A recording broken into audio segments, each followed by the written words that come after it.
Welcome back friends, स्वागत है आप सबका आपके अपने क्लास AK एकेडमी में, जहां की डेली जीके जीएस की टेस्ट सीरीज की श्रृंखला चलाई जाती है।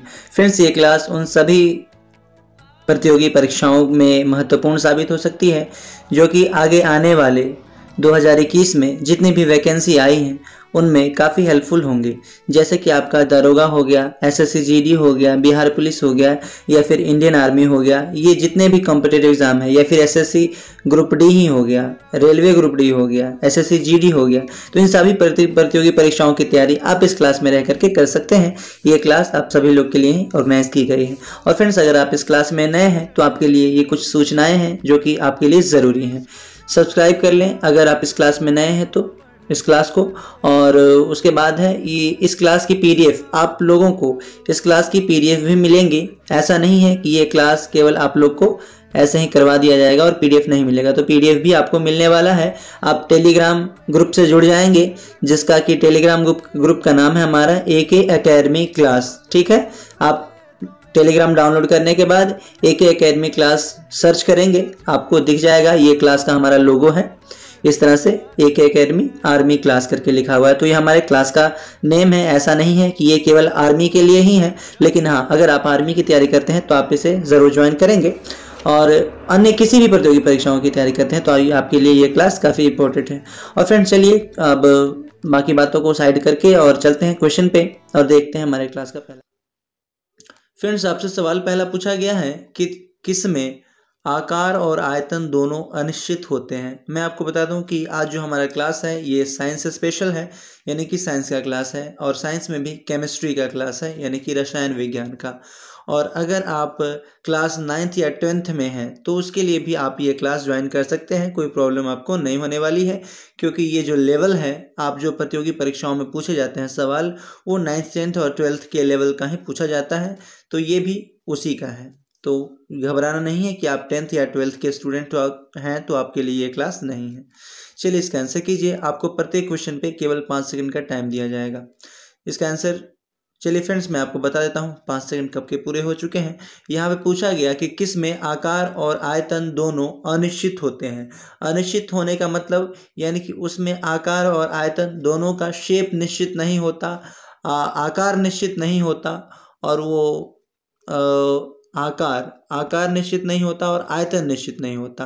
आयतन मतलब अगर इंग्लिश में बोले तो वॉल्यूम बोलते हैं, और आकार मतलब शेप बोलते हैं। ठीक है, तो वॉल्यूम का मतलब होता है किसी भी पदार्थ की मात्रा, यानी कि वह मात्रा का, वह पदार्थ की उस पदार्थ की मात्रा कितनी है, यानी कि वह पदार्थ है कितना एक्चुअल में। ठीक है, और आकार का मतलब होता है शेप, यानी कि उसकी आकृति कैसी है।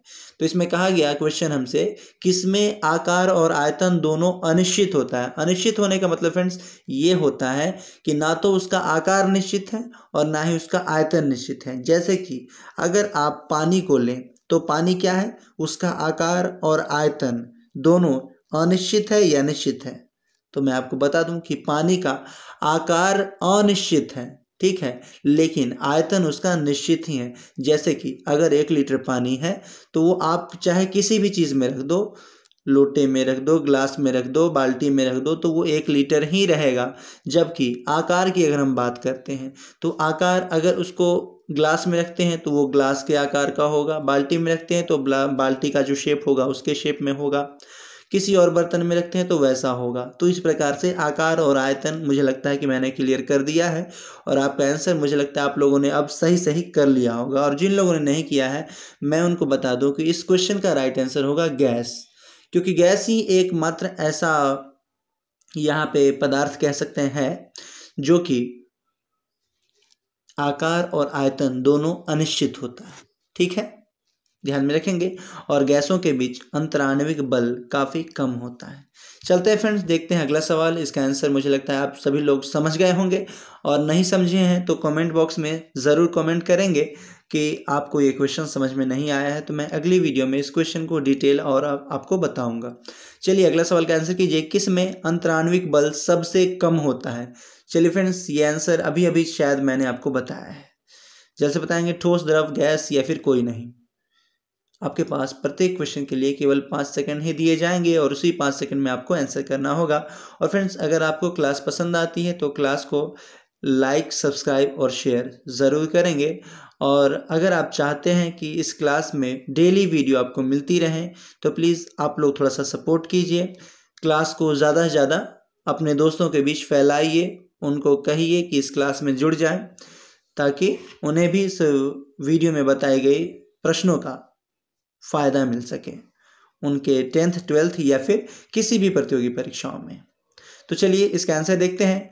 किस में अंतराण्विक बल सबसे कम होता है? तो फ्रेंड्स यहाँ पे अभी अभी जस्ट मैंने आपको बताया कि गैस में अंतराण्विक बल सबसे कम होता है, ठीक है, क्योंकि गैस के जो अणु होते हैं वो इस तरह से होते हैं, इस तरह से होते हैं, इस तरह से होते हैं, ठीक है।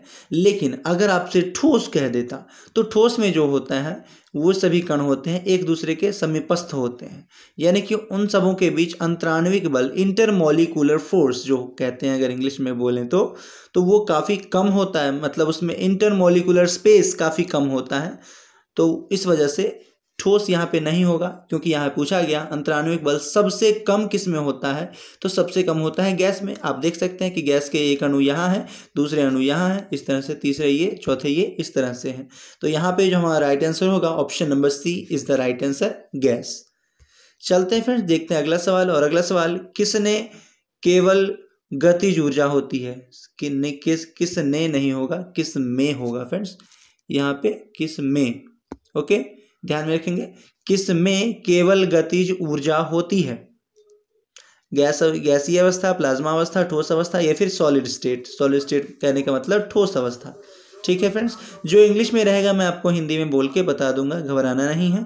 कुछ ये क्वेश्चन जो आपको मैं दिखला रहा हूँ आपकी स्क्रीन पे जो दिख रहा है, ये क्वेश्चन मुझे खुद से टाइप करना होता है, तो जो मुझे टाइप करने में प्रॉब्लम होता है वो इंग्लिश में मैं टाइप करने में ज़्यादा बेहतर समझता हूँ, सहज हूँ, इस वजह से मैं वहाँ पे सॉलिड स्टेट मैंने लिख दिया या फिर इंग्लिश में लिख दिया है।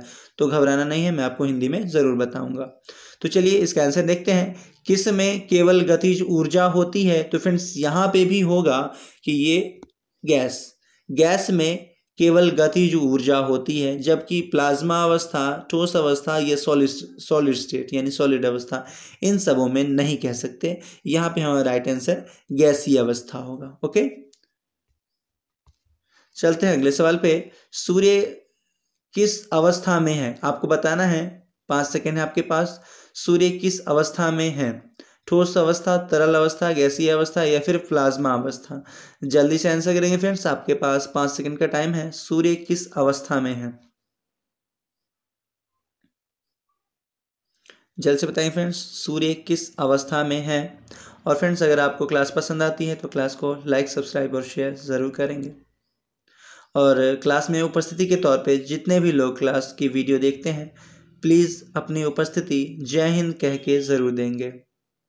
चलिए इसका आंसर देखते हैं। तो फ्रेंड्स यहाँ पे सूर्य किस अवस्था में है, तो आप कहेंगे कि प्लाज्मा अवस्था में, ओके, यानी कि ऑप्शन नंबर डी यहाँ पे हमारा राइट आंसर होगा। अगर यहाँ पे ए बी सी अगर हम स्टार्ट से मानते, मैंने यहाँ पे ABCD नहीं दिया है, थोड़ा सा टाइम ज़्यादा किल होता है इस वजह से, तो आपको मान लेना है 4 ऑप्शन दिए गए हैं आपको। लास्ट वाला जो हमारा ऑप्शन है ये ऑप्शन नंबर डी, ये प्लाज्मा अवस्था, सूर्य प्लाज्मा अवस्था में ही है। लेकिन फ्रेंड्स कुछ कुछ जगहों पे आपको अगर प्लाज्मा अवस्था नहीं है, आपसे पूछा जाएगा कि सूर्य का अधिकतम भाग किस चीज़ का बना होता है, तो उस समय आप गैसीय अवस्था, मतलब गैसों का, सूर्य एक गैसीय गोला है, तो सूर्य किस चीज़ का बना होता है, तो गैसों का बना होता है, ठीक है। उसमें नाइट्रोजन है और बहुत सारी गैसें हैं, तो ये सारी गैसें, लेकिन सूर्य किस अवस्था में है पूछे तो यहाँ पे प्लाज्मा अवस्था हमारा राइट आंसर होगा। 110% यही हमारा राइट आंसर है अगर क्वेश्चन इस तरह से पूछा जाता है तो, ओके, ध्यान में रखेंगे। और चलते हैं अगले सवाल पे। फ्रेंड्स अगला सवाल, सबसे ज़्यादा घनत्व किसका होता है? आपको 4 ऑप्शन दिए गए हैं। ये जो ऑप्शन है इस तरह से है, solid, liquid, gas. Second option liquid, gas, solid, and third option gas, liquid, solid. Fourth option none of the above, यानी कि ऊपर दिए गए में से कोई नहीं। तो जल्दी से बताएंगे फ्रेंड्स इसका राइट आंसर क्या होगा। आपके पास 5 सेकंड का टाइम है। सबसे ज्यादा घनत्व किसका होता है?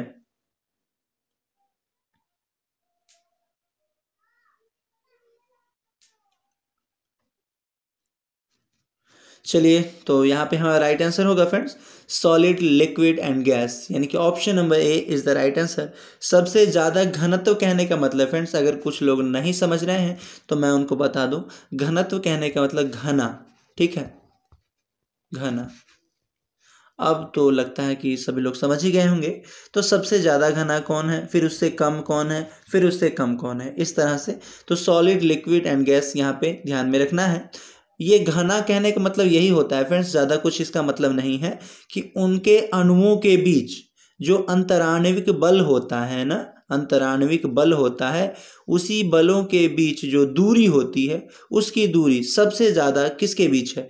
तो जो हमारा सॉलिड होता है, सॉलिड मतलब ठोस होता है, तो उसमें आप देखेंगे कि ये मान के चलिए कि ये क्यूब है, ठीक है, ये कोई चीज़, जैसे कि आप जो लूडो खेलते हैं, लूडो का जो क्यूब होता है पासा, वो क्या है, सॉलिड है।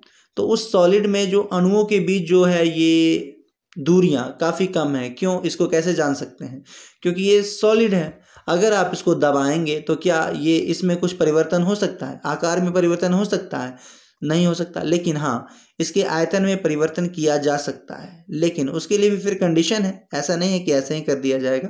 फिलहाल हम यहाँ पे समझ रहे हैं कि सबसे ज़्यादा घनत्व किसका होता है। तो पहले होता है ठोस का, फिर होता है लिक्विड का, फिर अंत में होता है गैस का। ओके, तो option number A is the right answer. चलते हैं फ्रेंड्स अगले सवाल पे, और अगला सवाल, गैस को गर्म करने पर वह किस अवस्था को प्राप्त कर लेता है। ऊर्ध्वपातन, आयनीकरण, वाष्पन या गलन। जल्दी से आंसर करेंगे, आपके पास 5 सेकंड का टाइम है। गैस को गर्म करने पर वह किस अवस्था को प्राप्त कर लेता है। और फ्रेंड्स ये क्वेश्चन काफ़ी इम्पोर्टेंट है आपके वर्तमान संदर्भ को देखते हुए, वर्तमान की परीक्षाओं को देखते हुए क्वेश्चन काफ़ी VVI यानी वेरी वेरी इम्पोर्टेंट क्वेश्चन है ये, इसीलिए इसको मिस नहीं करना है, इसको याद कर लेना है। गैस को गर्म करने पर वह किस अवस्था में आ जाता है।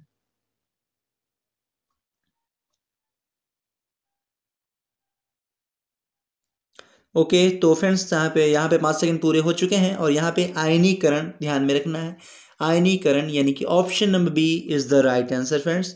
आयनीकरण ध्यान में रखना है, जब गैस को गर्म किया जाता है तो वह क्या होगा, फिर किस अवस्था में बदल जाएगा, तो आयनीकृत हो जाएगा। ओके, तो option number B right answer है। फ्रेंड्स चलते हैं अगले सवाल पे, और अगला सवाल आपको बताना है, गैस का सीधे ठोस में बदलना क्या कहलाता है। फ्रेंड्स ये क्वेश्चन भी वेरी वेरी इंपॉर्टेंट है वर्तमान संदर्भ को देखते हुए। अब अगर आपको अभी किसी भी परीक्षा की का प्रीलिम्स देना है या फिर मेंस ही देना है, तो उसमें ये आपका हेल्पफुल हो सकता है, क्योंकि अब रट्टा वाले क्वेश्चन बहुत कम पूछे जाते हैं, कॉन्सेप्चुअल क्वेश्चन ज़्यादा पूछे जाते हैं। तो प्लीज़ आप रट्टा मारने से थोड़ा सा परे होइए और थोड़ा सा दिमाग लगाइए क्वेश्चन पे। और जो क्वेश्चन अभी वर्तमान संदर्भ में पूछे जा रहे हैं, मैं उन्हीं प्रश्नों को आपको रिवीजन करवा रहा हूं, और ये क्वेश्चन का रिवीजन मैं आपको नित्य दिन करवाऊंगा। ऐसा नहीं है कि आज ही गया उसके बाद कल नहीं जाएगा। लेकिन फ्रेंड्स आप लोग का थोड़ा सा सपोर्ट चाहिए, आप लोग थोड़ा सा ध्यान दीजिए। अगर आपको वीडियो पसंद आती है तो लाइक, सब्सक्राइब और शेयर कीजिए। बस यही आप लोग का सपोर्ट है, और ज़्यादा मैं कुछ आपसे मांगने वाला नहीं हूँ। मैं आपसे कोई रुपए पैसे नहीं मांग रहा जो आप सोचेंगे ज़्यादा, ठीक है। तो देखिए इसका आंसर कीजिए। तो गैस का सीधे ठोस में बदलना क्या कहलाता है। जमना, आयनीकरण, निक्षेपण या गलन। जल्दी से आंसर देंगे, गैस का सीधे ठोस में बदलना क्या कहलाता है। तो ओके फ्रेंड्स, तो यहाँ पे जो हमारा राइट आंसर होगा वो होगा ऑप्शन नंबर सी, निक्षेपण कहलाता है। ओके, निक्षेपण कहलाता है। और जस्ट अभी अभी मैंने कहा गैस को गर्म करने पर वह कौन सी अवस्था में बदल जाता है, तो आयनीकृत हो जाता है। और अगला क्वेश्चन जो अभी देख रहे हैं आप, गैस का सीधे ठोस में बदल जाना क्या कहलाता है, तो ये निक्षेपण कहलाता है। अगर कोई गैस सीधे ठोस में बदल जाता है, सॉलिड में बदल जाता है, तो वह क्रिया कौन सी कहलाएगी, तो वो निक्षेपण कहलाएगी। ओके, चलते हैं फ्रेंड्स अगले सवाल पे, और अगला सवाल है, यदि गैस का तापमान 0 के या -273 डिग्री सेल्सियस हो जाए तो क्या उसके अवस्था में होगा। यानी कि उसकी अवस्था में क्या परिवर्तन होगा यदि उसका तापमान 0 केल्विन या -273 हो जाए, तो उसकी अवस्था कौन सी अवस्था कहलाएगी? गैसीय अवस्था, ठोस अवस्था, द्रव अवस्था या फिर BEC अवस्था? जल्द से बताइए फ्रेंड्स, आपके पास 5 सेकंड का टाइम है।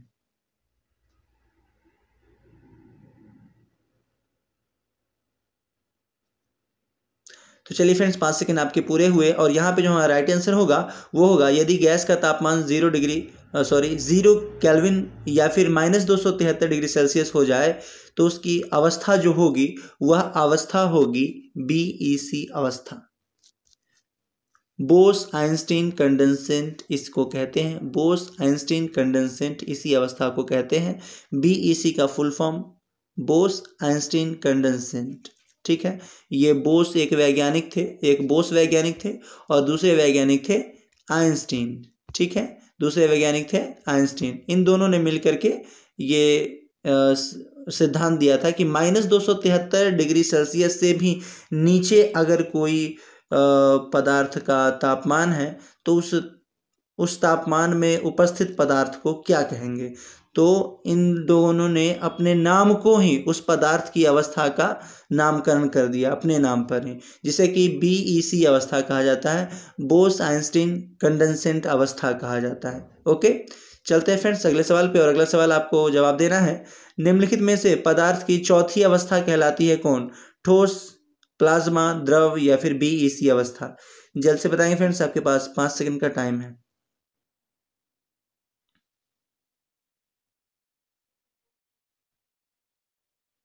तो फ्रेंड्स यहाँ पे 5 सेकंड पूरे हो चुके हैं और चौथी अवस्था जो है आप लोग को तो पहले से पता है और जिन लोगों को नहीं पता है वो जान जाएंगे कि चौथी अवस्था प्लाज्मा अवस्था है। फ्रेंड्स, पदार्थ की 3 अवस्थाएं तो सामान्य रूप से आप लोग पढ़ते ही हैं, कौन? ठोस, द्रव और गैस, यानी solid, liquid and gas, and 4th stage is plasma अवस्था। ओके, तो चलते हैं देखते हैं अगला सवाल। फ्रेंड्स, यहाँ पे अगला सवाल है, निम्नलिखित में से किसे ऊर्ध्वपातन नहीं किया जा सकता, यानी ऊर्ध्वपातित नहीं किया जा सकता? ठोस कार्बन डाइऑक्साइड, नौसादर, अमोनिया या फिर क्लोरीन? जल्द से बताएंगे, निम्नलिखित में से किसे ऊर्ध्वपातित, ऊर्ध्वपातन नहीं होगा फ्रेंड्स, यहाँ पे ऊर्ध्वपातित होगा, ऊर्ध्वपातित। ठीक है, यहाँ पे ध्यान में देंगे, ऊर्ध्वपातित। तो किसे ऊर्ध्वपातित नहीं किया जा सकता ये आपसे पूछा गया है। ठोस कार्बन डाइऑक्साइड, नौसादर, अमोनिया या फिर क्लोरीन? जल्दी से आंसर देंगे, आपके पास 5 सेकंड का टाइम है। और फ्रेंड्स, क्लास की वीडियो मैं आपको पहले भी स्टार्ट में बता चुका हूं, इस क्लास में जो वीडियो आपको करवाई जा रही है, जो PDF के थ्रू मैं आपको ये मटेरियल प्रोवाइड करवा रहा हूं, उस PDF को अगर आप रिवीजन के तौर पे डाउनलोड करना चाहते हैं तो मैंने आपको स्टार्ट में ही बता दिया है, वहां जाकर के आप टेलीग्राम ग्रुप से जुड़ जाएंगे। वैसे पीछे 50 या 60 लोग पहले से जुड़े हुए हैं और आप भी उस ग्रुप से जुड़ जाएंगे ताकि आपको PDF मिल सके प्रैक्टिस के तौर पे, ताकि आपको PDF प्राप्त हो सके प्रैक्टिस करने के लिए। तो चलिए फ्रेंड्स, एक बात और, क्लास की वीडियो को कम से कम आप 2 बार देखिए और तीसरी बार इस वीडियो को मत देखिए, आप उस PDF से रिवीजन कीजिए। तो चलिए इसका आंसर कीजिए, किसे ऊर्ध्वपातित नहीं किया जा सकता? ठोस कार्बन डाइऑक्साइड या फिर नौसादर या अमोनिया या फिर क्लोरीन? तो फ्रेंड्स, चलिए इसका आंसर मैं आपको बताता हूँ। 5 सेकंड पूरे हो चुके हैं। कब के? क्लोरीन ऐसा मतलब यहाँ पे है जिसे कि नहीं किया जा सकता ऊर्ध्वपातित। ऊर्ध्वपातन का मतलब क्या होता है फ्रेंड्स? ऊर्ध्वपातित का मतलब ये ऊर्ध्वपातन का ही शब्द है। तो ये ऊर्ध्वपातन का मतलब होता है अगर कोई ठोस यानी कि सॉलिड सीधे लिक्विड में ना, बगैर लिक्विड में कन्वर्ट हुए गैस में कन्वर्ट हो जाए, यानी कि लिक्विड में कन्वर्ट ना हो, डायरेक्ट ही गैस में कन्वर्ट हो जाए, तो उस अवस्था को क्या कहते हैं? ऊर्ध्वपातन कहते हैं। फ्रेंड्स, ये मुझे लगता है सभी लोग जानते ही होंगे, जो लोग नहीं जानते समझ लेंगे कि अगर कोई ठोस को गर्म करते हैं तो वो बगैर तरल अवस्था में बदले सीधे गैसीय अवस्था में बदल जाता है, तो उसे ऊर्ध्वपातन की क्रिया कहते हैं। जैसे कि ठोस कार्बन डाइऑक्साइड यानी कि बर्फ, आप जो बर्फ रख देते हैं फ्रीज़र में तो वो फ्रीज हो करके बर्फ बन जाता है, और तो वही क्या है? ठोस कार्बन डाइऑक्साइड, उसी को कहते हैं। और फिर है नौसादर या फिर अमोनिया। तो अमोनिया यानी कि NH4, अमोनिया का सूत्र होता है। फ्रेंड्स आपसे पूछ सकता है अमोनिया का सूत्र क्या होता है, तो NH4 कहेंगे। तो फ्रेंड्स यहाँ से तो 2 सवाल तो हैं ही, NH4 अमोनिया का सूत्र होता है, और तीसरा ये कि ठोस कार्बन डाइऑक्साइड, आप बर्फ को ठोस कार्बन डाइऑक्साइड कहते हैं।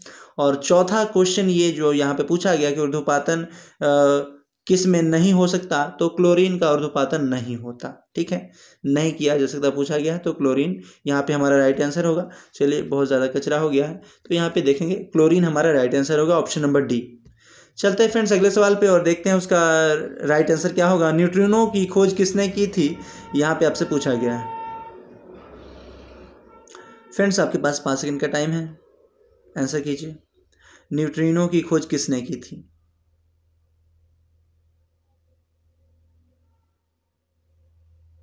ओके फ्रेंड्स, तो 5 सेकंड पूरे हो चुके हैं और यहाँ पे हमारा राइट आंसर होगा ऑप्शन नंबर डी, पॉली ने।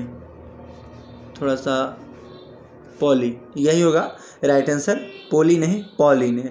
न्यूट्रिनो की खोज पॉली ने की थी। ओके, चलते हैं फ्रेंड्स देखते हैं अगला सवाल।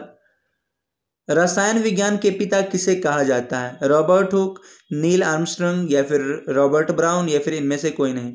जल्द से बताएंगे।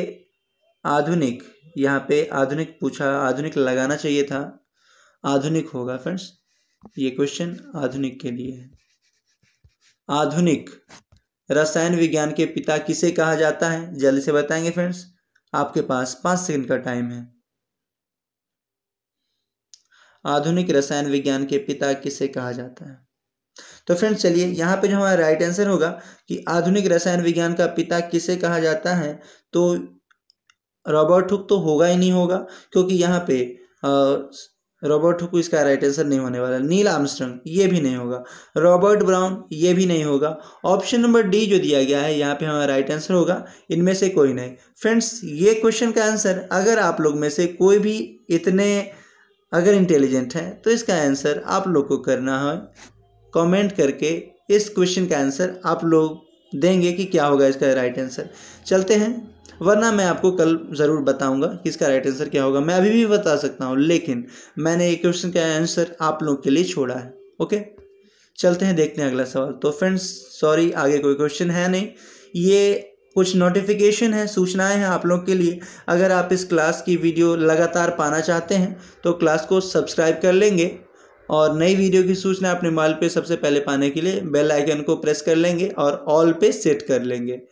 और लाइक तो अगर आपको वीडियो पसंद आई है तो लाइक करेंगे, और शेयर अपने मित्रों के बीच ज़्यादा से ज़्यादा करेंगे। तो फ्रेंड्स मिलते हैं नेक्स्ट वीडियो में इसी तरह के इंपॉर्टेंट GK GS क्वेश्चन के साथ। तब तक के लिए बेस्ट ऑफ लक, जय हिंद।